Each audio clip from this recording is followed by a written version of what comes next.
penanganan bencana itu pada masa awal ya itu masa darurat ya.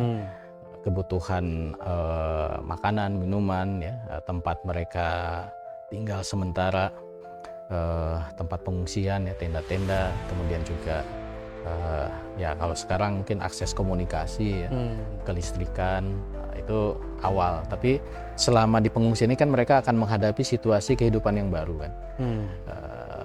Tinggal bersama gitu ya, dan seterusnya. Dan terus ini harus ada pengkondisian gitu. Makanya penting tadi yang kita sebut sebagai mental recovery ya.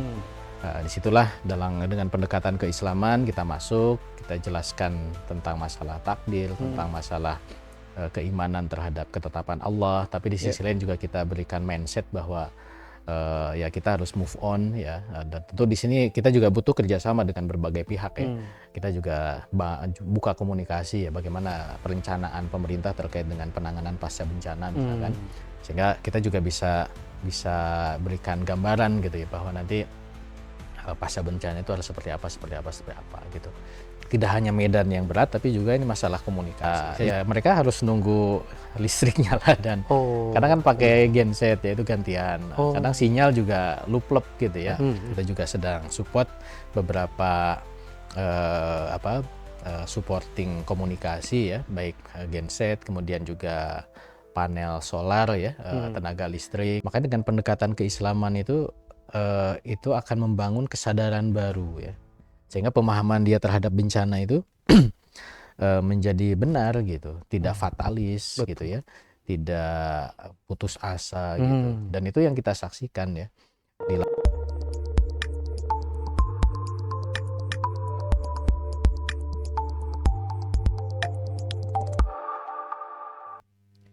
Bismillahirrahmanirrahim. Assalamualaikum warahmatullahi wabarakatuh. Alhamdulillah rabbil alamin, wassalatu wassalamu ala asrofil anbiya'i wal mursalin wa imamil muttaqin wa ala alihi wa sahbihi ajmain. Pemirsa Royah TV ngaji ngerti ngahiji kumaha dararamak sadayana. Alhamdulillah. Mudah-mudahan pemirsa Royah TV senantiasa dalam keberkahan Allah Subhanahu wa taala dan senantiasa dalam lindungan Allah Subhanahu wa taala. Amin amin ya rabbal alamin. Pemirsa Royah TV, di hari ini Royah TV kembali menyapa pemirsa dalam acara spesial interview Royah TV dalam judul Nasib Korban Bencana Sumatera. Ya, sudah hampir lebih dari 2 pekan kejadian bencana Sumatera terjadi di depan mata kita, dan ternyata juga hampir 1.000 orang dinyatakan meninggal dunia dan sisanya ratusan orang dinyatakan hilang. Terlebih juga puluhan ribu orang harus mengungsi, dan ini nasib dari para korban bencana ini luar biasa pemirsa.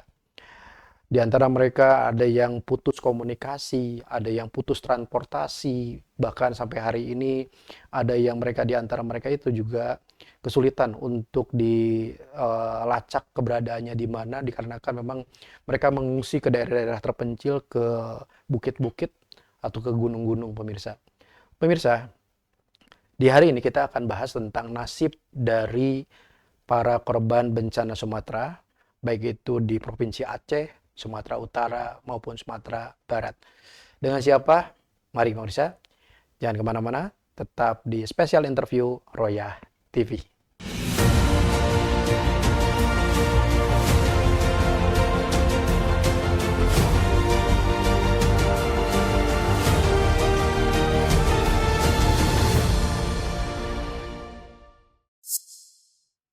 Baik, pemirsa Royah TV ngaji ngerti ngahiji, jangan lupa like, comment, and share. Di hari ini spesial interview Royah TV mengambil tema yaitu nasib korban bencana Sumatera.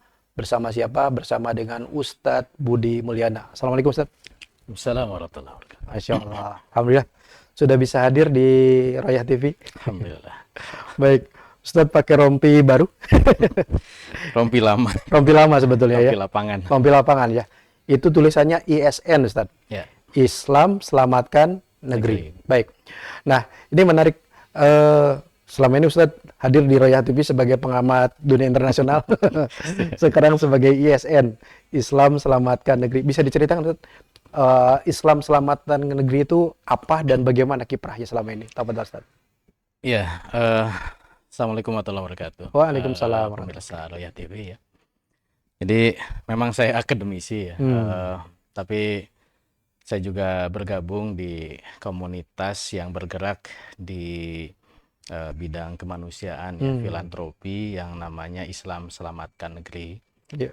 Dan Islam Selamatkan Negeri ini kita bentuk ya dengan beberapa rekan untuk merespon bencana-bencana yang terjadi di Indonesia. Dan keberadaan Islam Selamatkan Negeri atau ISN ini bukan hal yang baru ya, bukan hanya dalam konteks merespon apa yang terjadi di Sumatera pada saat ini, tapi Berarti kita udah lama ya? sudah lama, Sudah lama. sudah cukup lama berkiprah. Sebelum pandemi kita sudah ada. Sebelumnya kita ada kiprah di gempa di Cianjur ya, juga dulu di gempa di mana, di Jogja. Palu ya. Oh, di Palu. Oh Kita iya juga betul. buka posko di sana. Iya. Bahkan yang kecil-kecil beberapa kota banjir di Kabupaten Bandung seringkali terjadi, juga kita ada aksi dan posko di sana. Termasuk juga banjir di Semarang dan di beberapa tempat lain ya. Dan ini bentuk keterpanggilan kita ya sebagai seorang muslim untuk membantu saudara-saudara kita yang terkena musibah ya, terkena bencana. Dan kami ini karena memang punya jaringan yang cukup luas, maka aksi yang kami lakukan ini melibatkan masyarakat setempat yang terkena bencana, sehingga kita punya tagline ya, ketika terjadi bencana ya pada hari itu juga kita sudah siap untuk membantu relawan ya, membantu masyarakat ya. Relawan kami itu ya masyarakat setempat yang ada di sana dengan jaringan yang kita miliki gitu. Masya Allah. Makanya untuk di kasus banjir longsor ya, banjir bandang di Sumatera ini, kita langsung buka titik posko di tiga area utama ya, Aceh, Sumatera Utara, dan di Sumatera Barat gitu. Di Sumatera Utara kita buka di Medan tentu sebagai di ibu kota, dan juga di daerah dekat Sibolga ya, seperti itu. Kemudian di Sumatera Barat kita juga ada beberapa titik ya, selain di Kota Padang kita ada di Solok, ada juga di Agam dan beberapa titik juga, termasuk juga di Aceh ya. Selain kita juga punya posko di Banda Aceh, juga kita punya posko di titik-titik bencananya ya, baik yang terjadi di Langsa ya, kemudian juga di Loksmawe, di Bener Meriah gitu ya. Kemudian juga di Gayo ya, dan kita ya alhamdulillah dengan adanya sebaran saudara-saudara kita yang tergabung di ISN di sana, kita langsung bisa buka posko, dan tinggal kita bangun komunikasi, kita di pusat menggalang bantuan yang kita bisa buka ke tengah-tengah masyarakat, dan langsung kita kita support ke teman-teman yang ada di posko di daerah. Walaupun memang kondisi di lapangan ya, sebagaimana yang kita juga saksikan di berita, itu memang beragam ya. Yang paling masih susah untuk kemudian kita berkomunikasi dan koordinasi dan juga untuk memasukkan bantuan itu di Aceh ya. Oh, Aceh. Betul. Karena kan banjir bandang ini menjadikan jalur transportasi itu terputus ya, banyak jembatan-jembatan yang hancur gitu, sehingga beberapa daerah itu terisolasi, sehingga untuk akses ke sana lewat darat itu terkendala. Apalagi di awal-awal kan masih ya banjir bandang ya, masih ada air, ada lumpur, sehingga memang akses sangat-sangat susah gitu. Walaupun sekarang sudah agak reda, walaupun kemarin kabar dari posko itu masih ada hujan ya, tapi ya tidak sedahsyat yang sebelumnya gitu, yang menjadikan banjir bandang.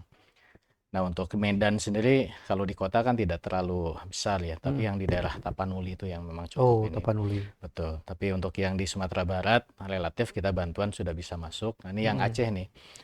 Sampai tadi malam juga kita komunikasi masih ada kesulitan sinyal dan listrik gitu ya. Oh, Masya Allah. Hmm. Ya janjinya kan pemerintah, ya kita apresiasi ya usaha pemerintah untuk segera gitu. Cuman kan Hmm. dengan medan yang luar biasa, kalau kita yang pernah berkeliling ke 3 provinsi ini, kebetulan saya juga pernah berkeliling di Hmm. Aceh, di Sumatera Utara, dan di Sumatera Barat, Ya. memang terbayang lah medannya itu ya. Hmm. Pegunungan, bukit barisan, antar kota itu juga ya banyak hutan-hutan yang harus dilewati gitu ya. Titik satu kota titik ke kota lain itu kan juga tidak seperti di Jawa ya, Hmm. tersambung gitu ya. Di Hmm. sana itu ya harus melewati hutan dulu, gunung Ya. dulu gitu ya. Makanya kemudian ketika terjadi putusnya akses ini ya luar biasa effortnya gitu. Makanya Hmm. ya kita sangat prihatin ya, jumlah korban sudah banyak, hampir 1.000, dan memang banyak juga yang belum ketemu karena longsoran dan banjir Betul. ya. Ya. Eh, dan juga ada yang mengungsi. Ini juga masalah komunikasi. Hilang itu bisa juga karena memang komunikasi yang Hmm. terputus gitu. Tidak ketahuan kemana, mengungsi Ya. kemana gitu ya, diselamatkan di mana. Nah Mhm. ini juga ya kita melihat memang masih banyak kendala, sehingga memang butuh kerja keras yang luar biasa gitu. Dan kami di ISN ini kan hanya bagian kecil saja ya, Mhm. ya dengan keprihatinan yang ada, dan effort yang kita miliki ya, upaya yang bisa kita lakukan, dan kebetulan kita juga punya jaringan di sana, Ya. dan kita juga punya pengalaman eh, untuk bisa menangani untuk bisa terlibat di dalam penanganan bencana. Mhm. Walaupun sebenarnya core kita itu lebih ke jangka panjang ya, karena kalau Hmm. di awal-awal ini kan butuh tenaga ya, membersihkan lumpur, membangun jembatan, macam-macam ya. Betul, betul. Bantuan makanan dan seterusnya ya kita juga bantu di sana. Tapi yang justru menjadi core kompeten kita di SN itu adalah nanti di mental recovery ya. Oh, ini yang Eh, membedakan ISN dengan Betul.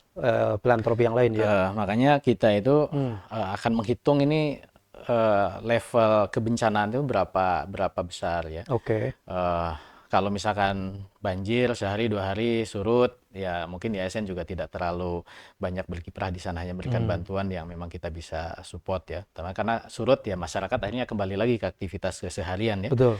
Tapi kalau kayak kasus gempa atau sekarang banjir bandang, atau dulu di Semeru kita punya posko gunung meletus ya, ada pengungsian, hilangnya Hmm. tempat tinggal, dan di situ ada traumatik terhadap bencana. Nah, di sini kita bisa itu mungkin 3 bulan, 6 bulan, bahkan Oh, sampai setahun gitu.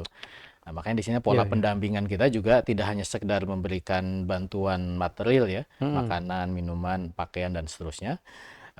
Tapi juga kita lebih memberikan pendampingan, apalagi kita kan core-nya di Islam ya, namanya Hmm. juga Islam Selamatkan Negeri. Kita Mhm. ingin menghadirkan Islam yang membuat mereka itu bisa memahami apa itu bencana. Nah, kita Hmm. punya Islam itu kan ada pembahasan takdir, kodok kodar, dan seterusnya, diingatkan tentang keimanan, tetapi juga ada ranah bahwa keimanan iya harus Hmm. dikuatkan. Ini kita harus sabar menghadapi bencana ya, menghadapi apa ujian dari Allah Subhanahu wa taala, tapi di sisi lain juga dengan pendampingan ini kan kita juga berikan gambaran bagaimana mereka harus menghadapi pasca bencana itu Mhm. gitu. Mhm. Ya, jadi itu yang kami lakukan ya, Hmm. bahwa memang penanganan bencana itu pada masa awal ya itu masa darurat ya. Hmm. Kebutuhan makanan, minuman ya, tempat mereka tinggal sementara, tempat pengungsian ya, tenda-tenda, kemudian juga ya kalau sekarang mungkin akses komunikasi ya, Hmm. kelistrikan, itu awal. Tapi juga yang penting itu adalah mereka itu kan ketika tinggal di pengungsian, apalagi ketika menempatkan di tempat baru itu tidak bisa cepat ya. Hmm. Kan harus dibersihkan dulu rumahnya kalau kena banjir ya. Oh. Kalau yang gempa ya mungkin hancur, harus ada relokasi gitu. Mhm. Maka selama di pengungsian ini kan mereka akan menghadapi situasi kehidupan yang baru kan. Hmm. Eh, Tinggal bersama gitu ya, Mhm. dan seterusnya. Dan terus ini harus ada pengkondisian gitu. Iya. Makanya penting tadi yang kita sebut sebagai mental recovery ya. Hmm. Disitulah dengan pendekatan keislaman kita masuk, kita jelaskan tentang masalah takdir, Hmm. tentang masalah keimanan terhadap ketetapan Allah, tapi di Iya. sisi lain juga kita berikan mindset bahwa ya kita harus move on ya. Dan tentu di sini kita juga butuh kerjasama dengan berbagai pihak ya. Hmm. Kita juga buka komunikasi ya, bagaimana perencanaan pemerintah terkait dengan penanganan pasca bencana misalkan, Hmm. sehingga kita juga bisa bisa berikan gambaran gitu ya bahwa nanti pasca bencana itu harus seperti apa gitu. Dan mental recovery ini suatu hal yang penting ya, karena seringkali kan dalam musibah itu ya ada yang kehilangan sanak keluarga ya, Ya. kehilangan istri, kehilangan suami, kehilangan anak gitu. Tentu ini kan kalau hanya didekati dengan pendekatan material ini nggak masuk gitu. Maka memang pendekatan spiritual ya, pendekatan mental kalau dalam bahasa itu menjadi penting gitu. Sehingga saudara-saudara kita yang kena bencana ini memang dengan pendekatan keimanan ini bisa lebih menerima ya. Walaupun tentu bukan bersifat fatalis ya. Tentu kita juga berharap ya nanti ini disupport dengan program-program pemerintah yang relevan gitu, misalkan tentang relokasi, tentang mitigasi bencana gitu ya, tentang proses penyediaan lokasi yang baru itu yang memang layak dan sesuai gitu. Karena ini kan bagian dari rakyat Indonesia yang juga harus diurusi gitu. Oke. Berarti Ustadz, tadi menarik tentang masalah recovery mental ya Ustadz ya. Jadi selama ini ISN memang kiprah core kompetennya di mental recovery. Nah, ini dari pengalaman Ustadz dan tim di ISN itu, sejauh mana sih dampak dari ketika si korban itu tidak dilakukan mental recovery itu? Ya, ketika ini kan aspek kejiwaan ya. Ketika tidak dilakukan pendampingan mental recovery ya wajar, itu fitrah dari manusia ya. Bahwa ketika mereka kehilangan harta benda ya, kehilangan sanak keluarga ya pasti down gitu. Kalau dalam bahasa Islam ya ini bagian dari garizatul baqa ya, naluri eksistensi diri gitu ya. Dan di situ ya mereka harus diberikan pendampingan supaya bisa mendudukan sesuatu yang menimpa mereka gitu. Ya kita bisa bayangkan ya banyak faktor ya. Pertama misalkan ketika keluarga meninggal. Awalnya mereka bersama keluarga tiba-tiba tidak ada ya. Dan tidak hanya itu, ya kalau kita orang meninggal biasa gitu ya. Normal gitu. Tapi tidak hanya meninggal tapi juga harta bendanya hilang gitu. Yang kita temui misalkan di Aceh ya.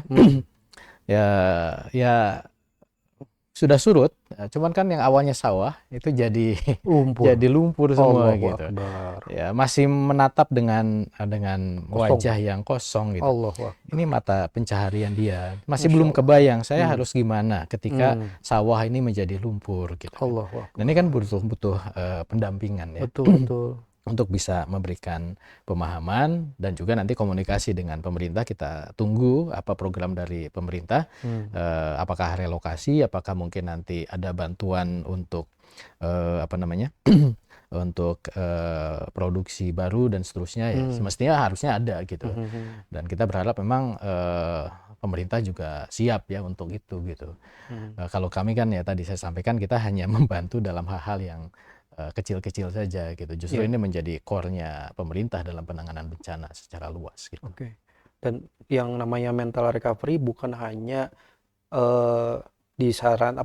disasarkan kepada orang tua, anak-anak juga sama ya? Ya betul. Ya semua usia lah. Ya. Dan pendekatannya kan beda ya. Antara orang tua, dewasa, anak-anak gitu ya. Mungkin kalau anak-anak itu aspek traumatik ya. Ya mereka bisa mudah dialihkan dengan keceriaan dan seterusnya gitu ya. Sehingga biasanya ya kita gunakan aktivitas yang membuat mereka riang, gembira dan seterusnya gitu ya. Setidaknya melupakan lah ya hal yang sifatnya traumatik gitu. Walaupun nanti tiap anak itu beda-beda kan. Antara anak yang kehilangan orang tua, anak yang masih ada orang tua, anak yang ya mungkin masih bisa kembali ke rumahnya, anak yang tidak, dan itu kan beda-beda. Ya disinilah tadi makanya kehadiran relawan itu tidak cukup hanya datang sebentar di sana gitu. Dan itu yang kita lihat ya. Mohon maaf, mungkin juga ada yang jadi wisata bencana gitu, datang repot-repot laporan atau bikin konten atau apa balik gitu ya. Makanya kita mensyaratkan relawan ISN itu pertama memang setempat gitu ya. Jadi warga setempat. Ya warga setempat itu kita dorong ya itu juga menjadi bagian dari recovery mereka. Karena dengan mereka ya korban yang membantu korban gitu ya. Mereka itu kan korban, jadi relawan. artinya mereka membantu sesama gitu. Itu akan membuat mereka juga apa ya, punya manfaat dan melupakan lah ya, setidaknya bisa melupakan dengan aktivitas membantu ya. Kita support dari ISN, mereka kita dorong. Bahkan salah satu ketua posko itu di Aceh itu yang rumahnya hilang gitu.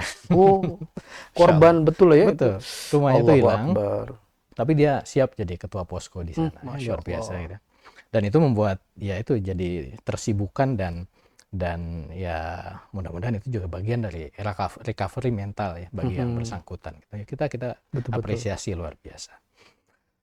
Makanya kita syaratkan tadi pertama setempat kita berdayakan. Walaupun itu tidak mudah.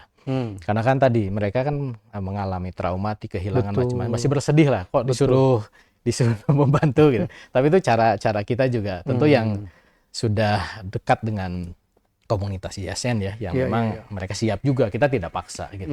Dan ketika mereka siap, kita juga kasih pendampingan, alhamdulillah itu kita berjalan ya. Masya Allah. Yang kedua, ketika kita datangkan relawan dari luar, tentu dengan syarat tadi tidak menjadi ya hanya sekedar wisata bencana gitu ya. Betul. Tapi betul-betul harus siap ya sebulan lah di sana gitu ya.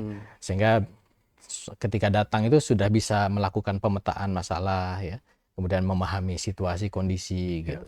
Karena kalau baru sehari lihat-lihat ya belum dapat apa-apa gitu. Betul. Tapi kalau sudah seminggu 2 minggu di sana kan oh ternyata kesulitannya apa, kemudian karakter masyarakatnya seperti apa dan seterusnya gitu. Sehingga mudah-mudahan dengan lebih lama itu bisa lebih kena gitu ya pendekatan para relawan itu ke tengah-tengah masyarakat yang jadi korban gitu. Masya Allah, Masya Allah. Baik Ustadz, menarik nih tentang pembahasan kiprah ISN di bencana Sumatera.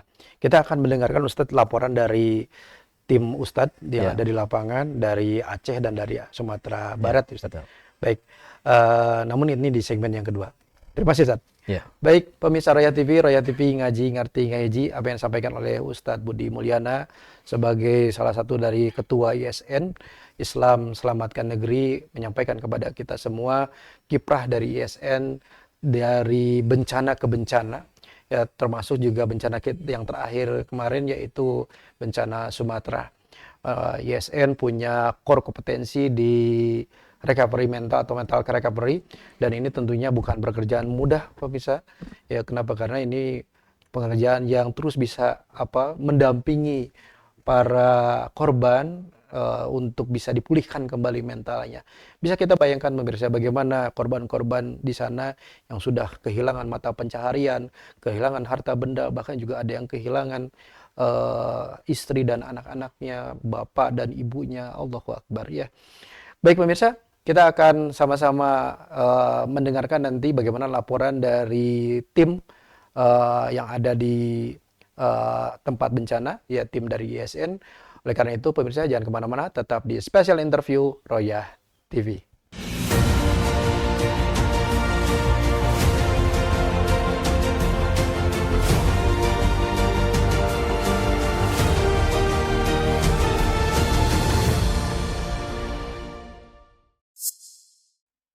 Baik pemirsa Roya TV ngaji ngerti ngaheji, jangan lupa like, comment, and share. Hari ini Special Interview Roya TV sedang membahas nasib korban bencana Sumatera bersama dengan narasumber kita yaitu Ustadz Budi Mulyana dari Islam Selamatkan Negeri atau ISN.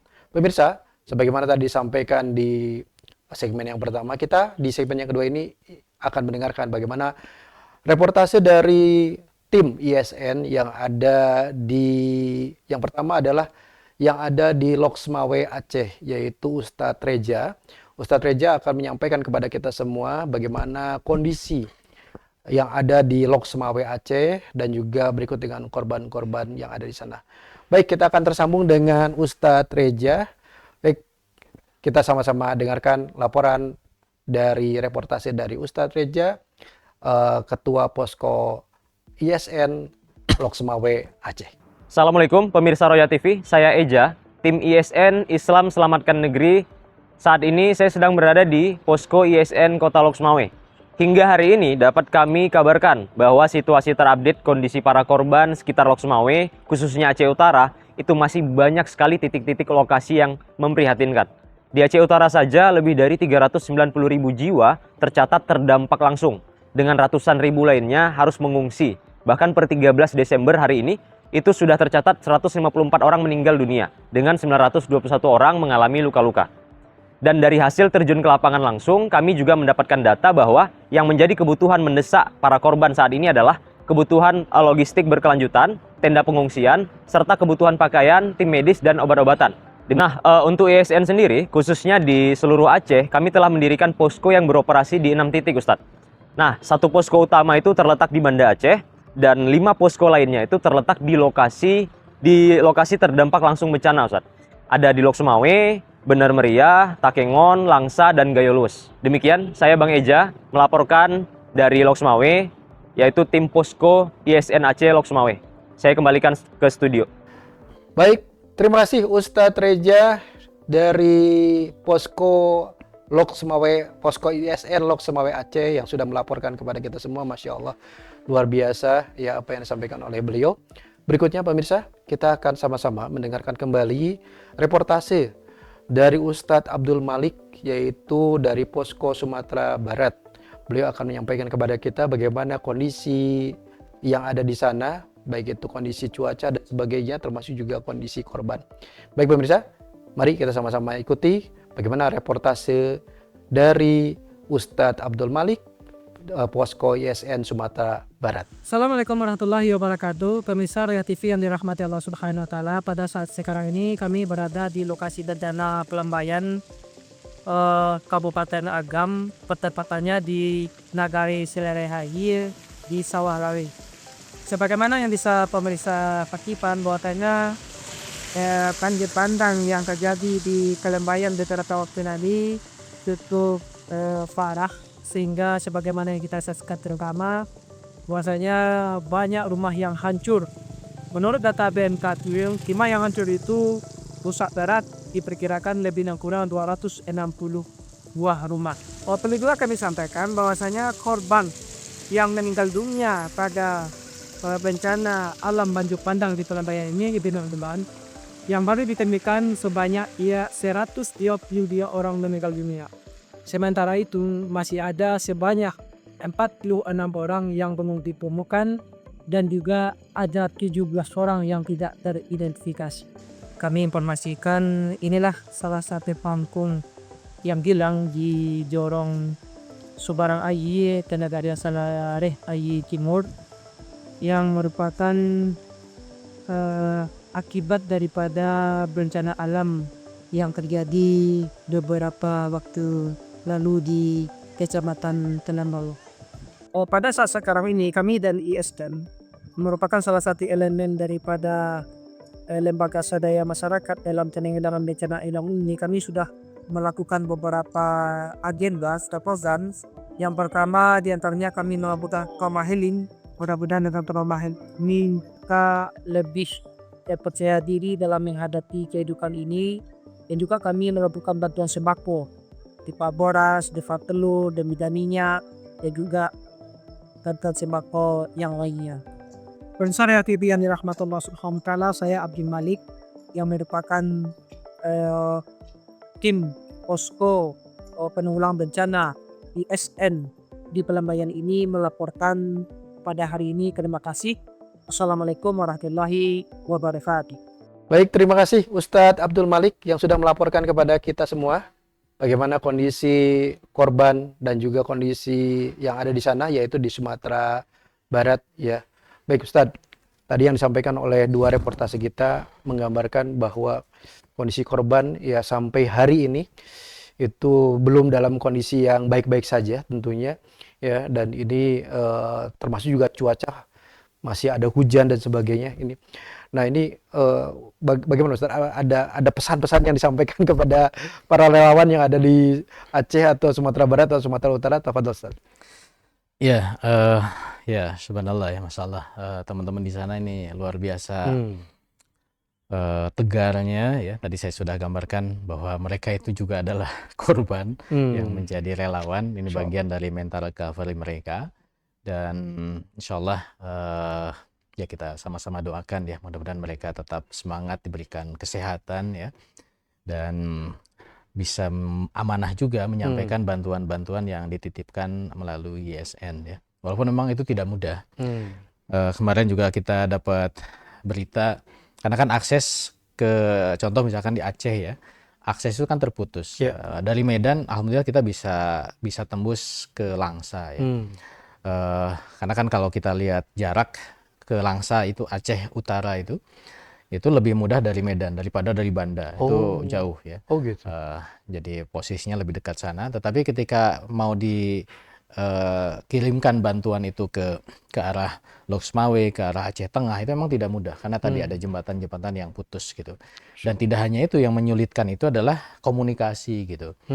Kemarin kita kirim bantuan via Langsa ya, dari Medan Langsa kemudian menuju ke wilayah Aceh Tengah itu. Kita komunikasi, janjian di tempat, ternyata ya karena ada satu hal ya, komunikasi terputus-putus di jalan, janjian jam sekian, yang berangkat terlambat, yang nunggu juga ternyata keburu sore, akhirnya tidak ketemu. Ya Allah. Akhirnya kemudian bantuan ya kita alihkan ke tempat yang lain gitu ya. Ya seperti itu kondisinya gitu. Jadi tidak hanya medan yang berat, tapi juga ini masalah komunikasi. Saya juga semalam komunikasi dengan teman-teman di Langsa itu. Ya mereka harus nunggu listrik nyala dan kadang kan pakai genset ya, itu gantian. Kadang sinyal juga luplep gitu ya.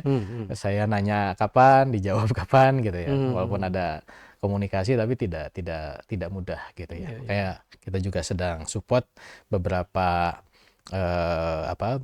supporting komunikasi ya, baik genset kemudian juga panel solar ya, tenaga listrik, karena dari PLN ya mereka sedang berusaha, tapi juga ya dengan medan yang seperti itu masih belum tahu ini kapan ya bisa selesai. Karena ini udah 2 minggu ya.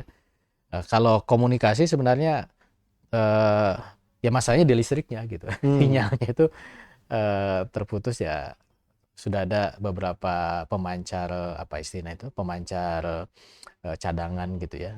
Itu juga sudah bisa tapi juga kadang terputus ya.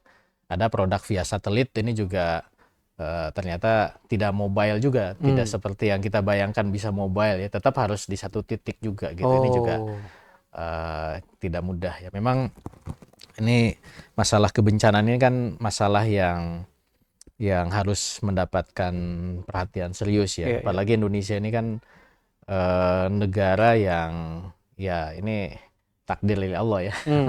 Gunung, kemudian lautan dan seterusnya gitu ya. Sehingga memang harus siap ya mitigasi bencana ini. Dan tentu siap itu 2 hal. Pertama dari masyarakatnya memang harus siap ketika menghadapi situasi bencana. Mereka harus dikenalkan dengan survival gitu ya dan seterusnya. Tapi di sisi lain juga pemerintah itu juga harus punya orientasi kesiapan penanganan bencana gitu.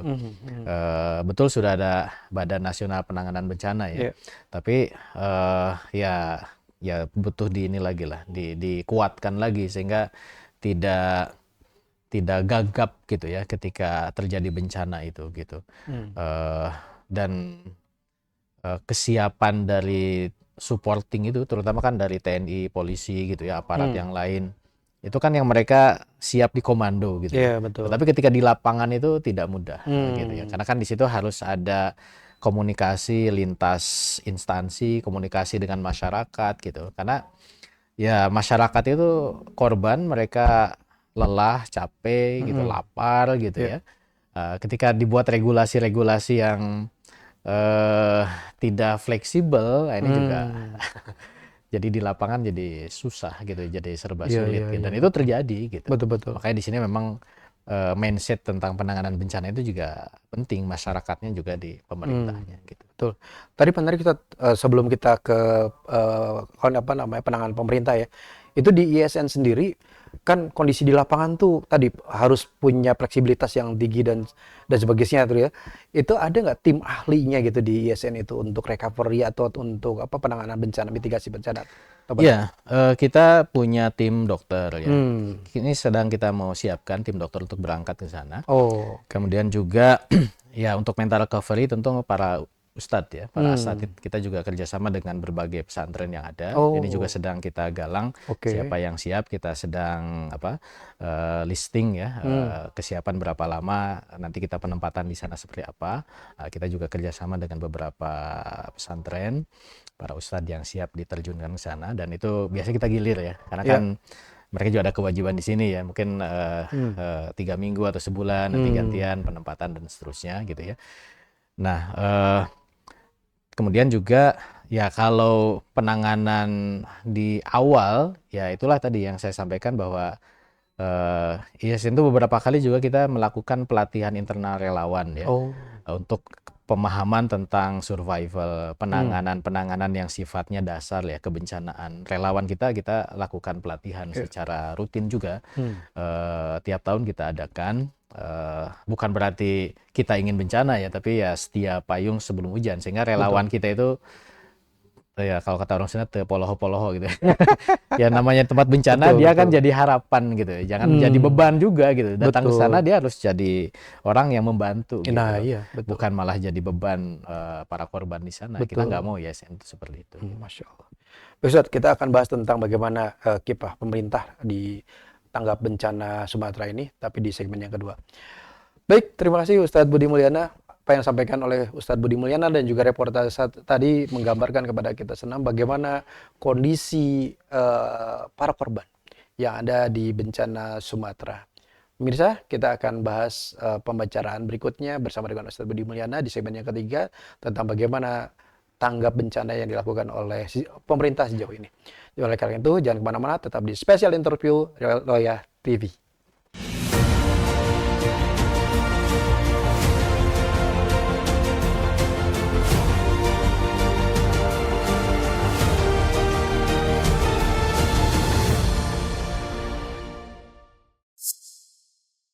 Baik, pemirsa Roya TV ngaji, ngerti, ngahiji. Jangan lupa like, comment, and share. Hari ini kita sedang membahas di Special Interview Roya TV, yaitu pembahasan tentang nasib korban bencana Sumatera. Baik, Ustadz Budi Mulyana di Islam Selamatkan Negeri ISN. Baik Ustadz, dari pengalaman Ustadz di ISN selama ada bencana,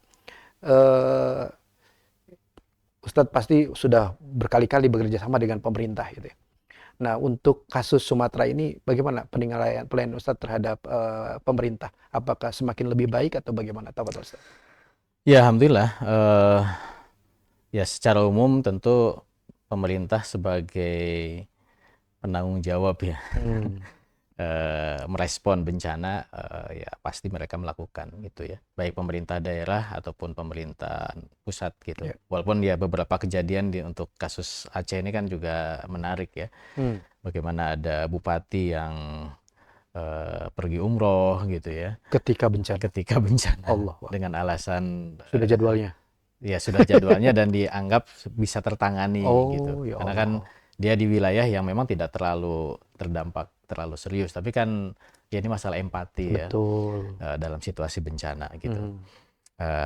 Belum lagi ya statement-statement dari pejabat politik yang juga ya mungkin ini masalah public speaking ya, yang memang perlu juga ditata lagi sehingga tidak menimbulkan hal-hal yang tidak diinginkan gitu.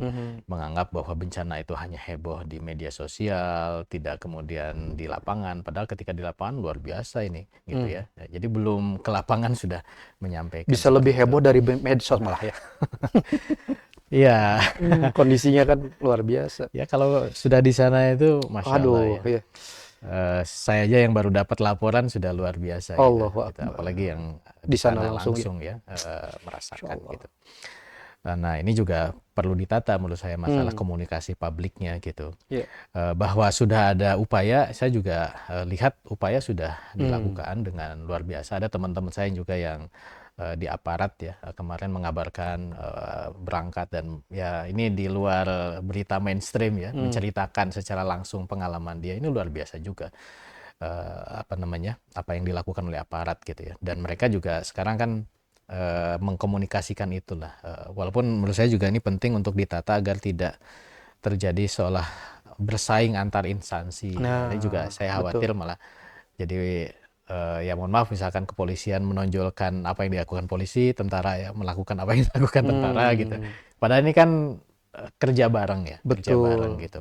Maka emang harus ada komunikasi yang baik gitu di antara semua elemen yang terlibat di dalam bencana gitu.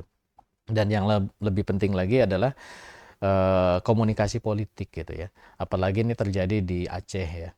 Aceh ini kan secara historis kan juga punya pengalaman politik yang tidak mudah ya Betul. dengan Indonesia, Ya. kasus separatisme gitu ya. Kemudian juga pola hubungan pemerintah daerah dengan pemerintah pusat gitu. Dan mereka kan juga tidak mudah untuk menerima janji-janji politik gitu ya. Dan itu juga yang kita lihat di lapangan gitu. Bibit-bibit ke arah sana itu kalau memang tidak ditangani dengan baik gitu ya, ini juga khawatir menjadi trigger terhadap sesuatu situasi yang tentu tidak kita inginkan ya. Karena kita ingin Indonesia ini kan negara besar yang harus tetap bersatu gitu. Jangan sampai Betul. kemudian akibat kekeliruan penanganan ini memunculkan riak-riak atau potensi-potensi yang tidak semestinya terjadi gitu. Makanya dengan pendekatan keislaman ya, karena Indonesia kan mayoritas Muslim ya. Betul. Kenapa kita namai Islam Selamatkan Negeri? Karena kita ingin membawa Islam itu adalah rahmatan lil alamin ya. Islam membawa rahmat, tidak hanya buat Muslim tapi juga buat sesiapapun ya, non Muslim bahkan alam gitu, alam semesta ya. Dan dengan Islam itu negeri ini akan selamat gitu. Makanya kenapa kita buat komunitasnya itu Islam Selamatkan Negeri gitu. Bahwa pendekatan keislaman itu kadang dianggap sebagai pendekatan yang sifatnya sektarian, menurut saya ini yang perlu diluruskan gitu ya. Justru Islam di dunia Islam ya, Islam di negeri Islam, Indonesia negeri Islam, yaitu justru mendekatkan mereka, lebih memudahkan mereka untuk kemudian memberikan penanganan, terutama dalam konteks kebencanaan gitu ya. Karena dengan pendekatan keislaman yang memang mereka anut agama itu kan tadi yang saya sampaikan, mereka diingatkan tentang keimanan, tentang kodok-kodar, tentang takdir, tentang masalah posisi dia sebagai seorang muslim terhadap ketetapan Allah. Ini kan lebih mudah gitu ya, untuk kemudian apalagi tadi berbicara tentang mental recovery gitu. Karena kalau itu dijauhkan dari nilai-nilai keislaman, justru ini akan jadi timbul masalah berikutnya gitu. Apalagi nih kalau terutama ya di Aceh sama Sumatera Barat kan memang mayoritas Muslim ya. Betul. Tapi untuk yang di daerah Sumatera Utara, daerah Tapanuli ini kan memang masih heterogen lah ya seperti itu gitu. Ya kita juga melihat situasi dan kondisi di lapangan ketika kita bergerak seperti itu. Oke, baik. Menarik tentang masalah Islam bisa merecovery mental, Ustaz. Nah, ini dari sepengalaman Ustadz di ISN, baik itu bukan hanya di Sumatera tentunya ya, di berbagai bencana-bencana, seberapa ampuh sih Islam itu bisa menangani recovery mental yang ada di korban bencana, Ustaz? Ya, Islam itu kan nanti akan menyentuh dua hal ya, pemikiran dan perasaan gitu. Ya Allah sendiri kan menyebutkan dalam Al-Quran ya, ud'u ila sabili rabbika bil hikmah wal mau'izatil hasanah wa zadilhum billati hiya ahsan. Jadi seruan terhadap Islam itu bisa seruan yang sifatnya burhanul akal ya, menyentuh akal. Tapi juga bisa menyentuh mau'izah hasanah ya, dengan ucapan-ucapan yang baik menyentuh perasaan dan seterusnya gitu.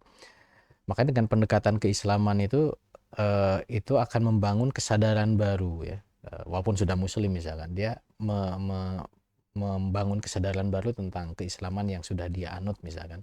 Sehingga pemahaman dia terhadap bencana itu menjadi benar gitu, tidak fatalis gitu ya, tidak putus asa gitu. Dan itu yang kita saksikan ya di lapangan itu, bagaimana ya wajar mereka shock di awal ya.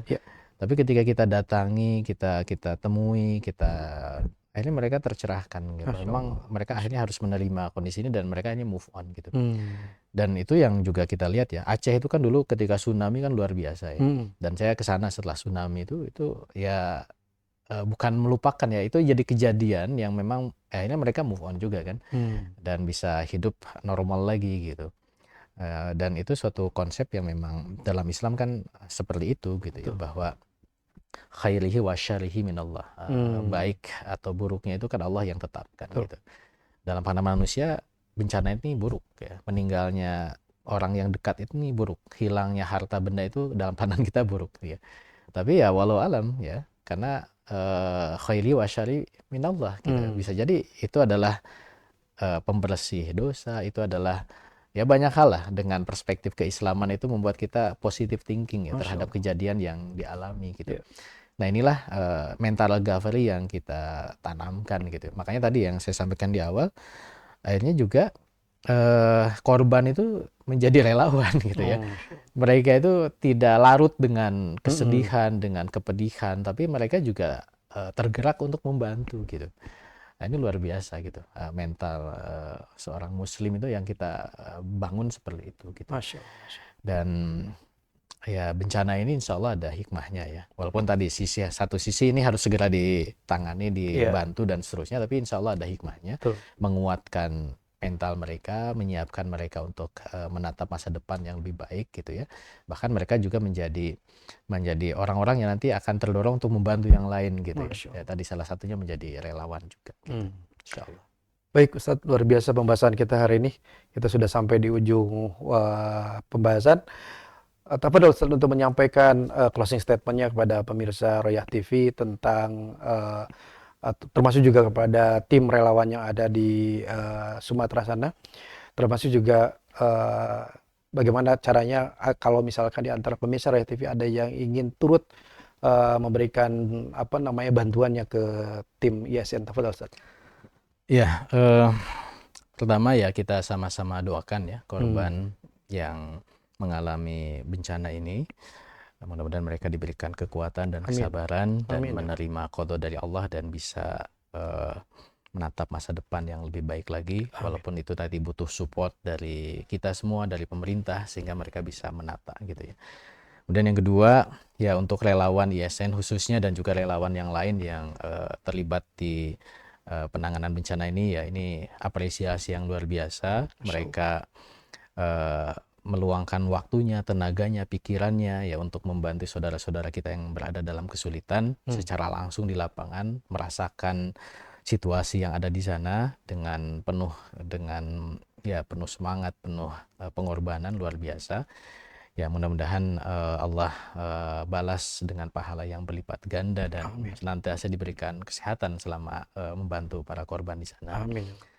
Dan buat kita ya umat Islam dan juga umat yang lain ya yang ingin membantu, tentu kita harus tergerak ya ketika ada bencana menimpa saudara kita ya, kita untuk membantu ya, setidaknya kita doakan saudara-saudara kita di sana. Kalau ada kelebihan harta ya bisa kita sumbangkan, bisa dengan organisasi manapun ya silakan, tapi kalau mau titipkan via ISN juga silakan. Nanti ada ini ya silakan kita menerima donasi atau sumbangan yang dititipkan, dan alhamdulillah banyak instansi dari berbagai pihak yang menitipkan ke ISN ya, baik berupa dana ataupun berupa barang. Nanti silakan menghubungi posko-posko yang kita sudah bentuk ya, baik posko pusat di Jakarta ataupun posko yang ada di Sumatera Utara, di Aceh, di Padang, Sumatera Utara, di Medan ya, di Banda Aceh, atau yang juga ada di lokasi. Di lokasi itu juga nerima, dan karena ada juga bantuan dari posko mana tapi tidak punya relawan yang menyebarkan ke masyarakat. Itu kadang kita bantu distribusi juga gitu di lapangan. Karena kita memang orang setempat gitu. Jadi memang kita tahu betul dengan kerjasama dengan aparat setempat ya, tahu betul mana-mana titik-titik yang sudah dapat bantuan, mana yang belum ya, supaya tidak menumpuk dan seterusnya gitu. Itu juga silakan kalau nanti ketemunya di lapangan di sana, ketemu ISN, silahkan kita titipkan. Mudah-mudahan doakan kami tetap amanah. Amin. Dan bisa turut memberikan sumbangsih walaupun ini sangat-sangat kecil apa yang dilakukan di ISN ini sebagai bukti kecintaan kami kepada negeri ini. Dan kita yakin bahwa Islam ini bisa menyelamatkan negeri ini sesuai dengan tagline kami ya, Islam selamatkan. Masya Allah. Masya Allah. Baik, terima kasih Ustadz Budi Mulyana. Pemirsa Royah TV, apa yang sampaikan Ustadz Budi Mulyana di akhir tadi ya, menggugah kita semua untuk yuk sama-sama kita kiprahkan diri kita dengan harta dan sebagainya. Kalau punya tenaga, yuk dengan tenaga ya untuk apa? Untuk menyelamatkan negeri ini. Tentunya bencana, tidak ada manusia yang mengharapkan bencana pemirsa, tetapi ketika Allah sudah tetapkan, maka kita harus menerima ketetapan Allah tersebut. Nah, bagaimana caranya itu tadi ya, tentang recovery mental dan sebagainya, itu sudah disampaikan oleh Ustadz Budi Mulyana. Baik pemirsa yang akan memberikan donasi dan juga bantuannya, ya, silakan ada di tulisan ini, pemirsa silakan untuk bisa menyampaikannya. Baik pemirsa, saya ucapkan terima kasih jazakumullah khairan Ustaz Budi atas waktu dan juga apa yang pencerahan kepada pemirsa Roya TV. Saya Ponsentino Prawito bersama dengan kerabat kerja Roya TV mohon undur diri pemirsa. Insyaallah kita akan ketemu lagi di acara spesial interview Roya TV yang akan datang. Kita sama-sama tutup dengan doa kifaratul majelis. Subhanakallahumma wa bihamdika asyhadu an la ilaha illa anta astaghfiruka wa atubu ilaik. Bila taufiq wa hidayah, wassalamualaikum warahmatullahi wabarakatuh. Waalaikumsalam.